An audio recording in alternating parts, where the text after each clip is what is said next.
Okay, let's unpack this. We hear so much about dark web monitoring services, don't we? And honestly, yeah, on the surface, they sound pretty great, like your own digital guardian angel. That promise is really appealing.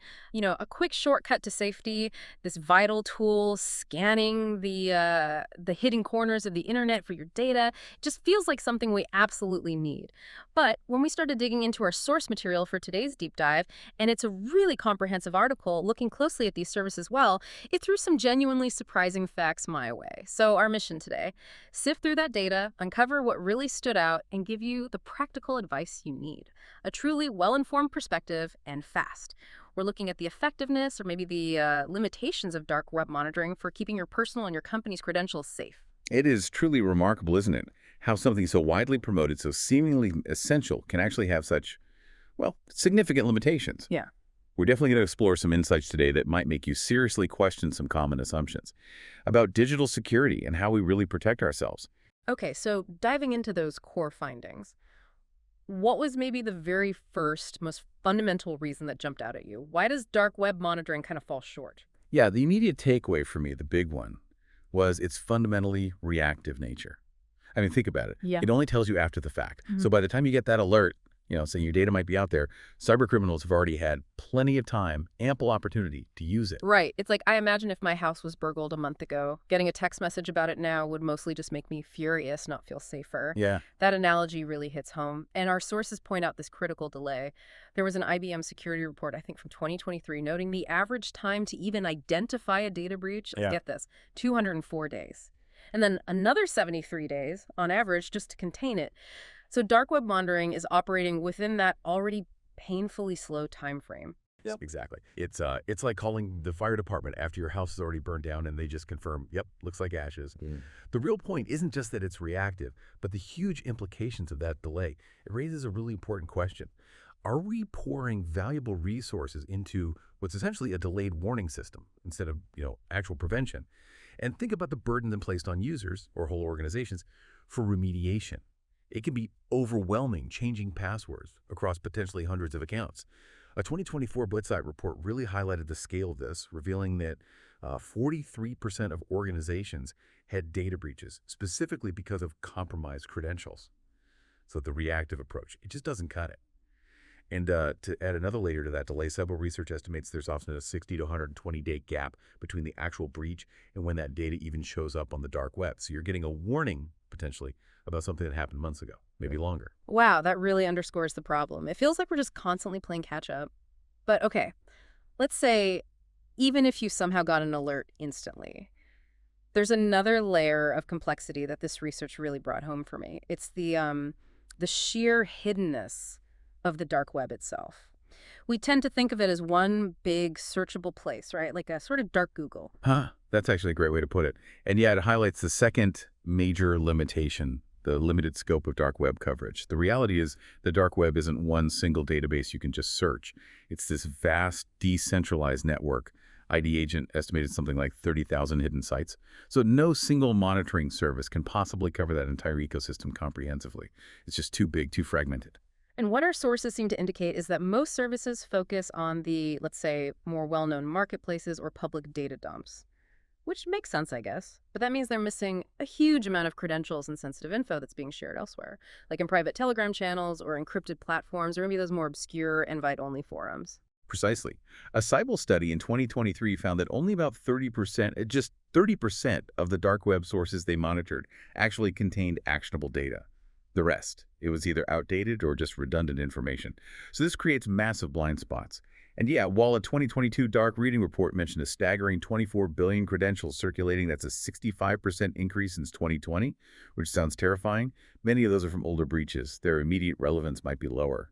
What really struck me here was how these monitoring services just struggle. They struggle to keep pace with leaks happening in real time, especially the stuff traded in private exchanges or stolen directly through malware, which SpyCloud noted in their 2025 findings. So, okay, they're often looking in the wrong places, or maybe just the easiest places, and a lot of what they find is old news anyway. And it gets even more specific than that. Many services, they tend to prioritize simple email password combinations, which, okay, that's something, but they often neglect other really critical assets. Things like API keys, those are like digital keys, letting software talk securely, or session tokens and things that keep you logged into a website. If those get out, attackers can sometimes bypass passwords entirely. A 2024 Recorded Future report highlighted that these dark web forums trade a whole range of data, including things like exploit kits, even ransomware tools, stuff that typical monitoring services rarely track comprehensively. So this incomplete coverage, yeah, it can definitely leave you with a false sense of security. Okay, that point about the limited coverage is pretty sobering. It makes you wonder, all right, even if you do get an alert from one of these services, what are you actually supposed to do with it? Is the information even, actionable? That's exactly the third major hurdle we found, the impracticality of actionable outcomes. Yeah. Right, get an alert, says your credentials might be out there, so what then? For individuals, these alerts often lack specificity. They don't tell you which account necessarily or exactly what happened, so you're left feeling uncertain. What's the best response? And our sources mentioned this thing called alert fatigue. A CSO Online report from 2024 noted that these dark web monitoring tools frequently generate false positives. The estimate was maybe 20–40%. When that happens often enough, users just start tuning them out. Trust erodes. And I imagine for organizations, it's even worse. The complexity just explodes, right? A single alert could mean thousands of employee credentials are potentially at risk. Untangling that, figuring out what's real, what's urgent, it sounds like an enormous time-consuming task. You've absolutely hit on something crucial there. If we connect this to the bigger picture, it really brings up serious questions about resource allocation. Where are you spending your security team's time and budget? Especially when you consider things like ransomware attacks, often enabled by these stolen credentials, increased by 25%, according to a 2025 BitSite report. And the average recovery cost, around $4.88 million per incident. So that time spent trying to figure out if an alert is real, determining exploitability, finding the source, coordinating a response, it becomes a huge drain on resources. And it's not just about getting the alert. For organizations to make these alerts truly useful, the monitoring service needs to talk seamlessly with their existing security systems, like SIEM tools, which are basically the central hub for security data. But many dark web monitoring services, they just don't have the necessary deep API integrations to connect and feed that data effectively into the tools companies are already using. The 2023 NordLayer Guide highlighted that need. Okay, so if dark web monitoring isn't really the silver bullet, then what is? Our sources make a pretty compelling case for shifting focus towards the superiority of proactive security measures. The things that actually prevent a compromise before it even happens. Absolutely. This is a critical takeaway. It's about shifting the mindset. Yeah. From detection, which we've seen is flawed, towards prevention. Consider this stat. The CrowdStrike 2024 report said that 62% of attacks back in 2021 were actually malware-free. They relied instead on stolen credentials. That just powerfully underscores the need for really robust authentication methods. Right, which is where multi-factor authentication, or MFA, becomes absolutely non-negotiable, doesn't it? It just mitigates that risk of stolen passwords by demanding that second check, that extra step. And then, of course, password managers. They seem vital for generating and storing unique, complex passwords for everything. This directly tackles that huge problem of password reuse. Remember that 2022 Fortinet study? Average employee reusing passwords 13 times. Password managers just eliminate that risk entirely. Exactly. And then there's the concept of zero trust architecture. Sounds a bit intense maybe, but really it's just about not trusting anything or anyone by default, even if they're already inside your network. Think of it like a really strict bouncer at every single door and window inside a building, constantly rechecking IDs, not just at the main entrance. A 2024 Kroll report emphasized that just layering dark web monitoring onto a zero-trust approach isn't very effective. You need proactive controls, like continuous authentication, to make it work. And we absolutely cannot overlook the human element. Employee training is huge. The Prey Project's 2025 report found that phishing attacks account for something like 70% of credential theft. But that risk, it can be significantly reduced through regular awareness training, making people savvy. Okay, so bringing this all together, what does this actually mean for your digital security? How can you, our listener, actually protect yourself and your organization more effectively, knowing about these limitations? We've got some practical, actionable advice coming up. Yeah, let's start with what we're calling Bert's tips for mitigating dark web issues. This is practical stuff from a cybersecurity expert, aimed at reducing the risk of your credentials ending up out there in the first place. First one, use strange usernames. This means choosing usernames that are unique, non-predictable, and definitely don't include personal info. Think like Quantum Zebra 42 instead of John Doe. It just makes it way harder for attackers to guess or link your accounts across different sites. Okay, strange usernames. Makes sense. What's next? Second, and this was really crucial, use OTP, FIDO, and integrated two-factor authentication.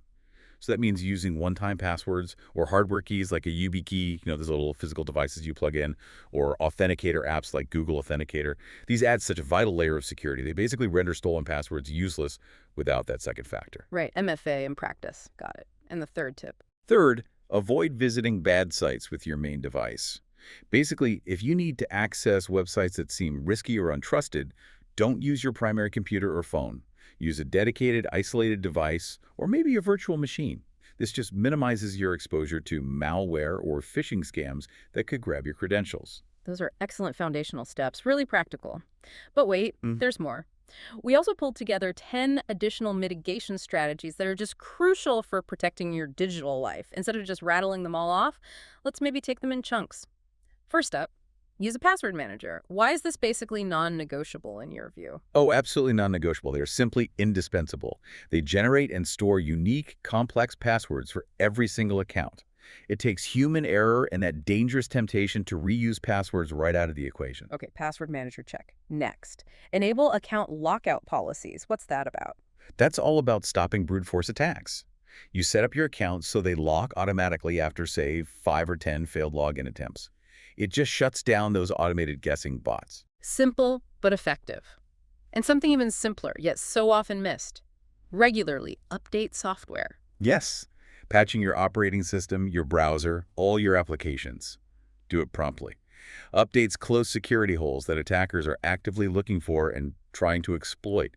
It's like locking your doors after hearing there's a new master key floating around. Good analogy. Then monitor account activity. How does that help proactively? Well, many services offer alerts for suspicious login attempts or unusual activity on your accounts. Enable those. It allows for a much faster response if someone is trying to get in, potentially catching an attack while it's happening. Makes sense. And for protecting the data itself. Encrypt sensitive data. Absolutely essential.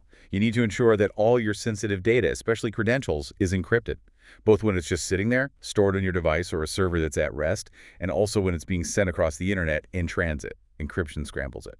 Okay, that's 5 solid strategies. Now for the next 5. Thinking more organizationally. Implement single sign-on, SSO. Right, for businesses or organizations, SSO is huge. It dramatically reduces the number of different passwords employees need to juggle. They log in once, securely, to access multiple applications.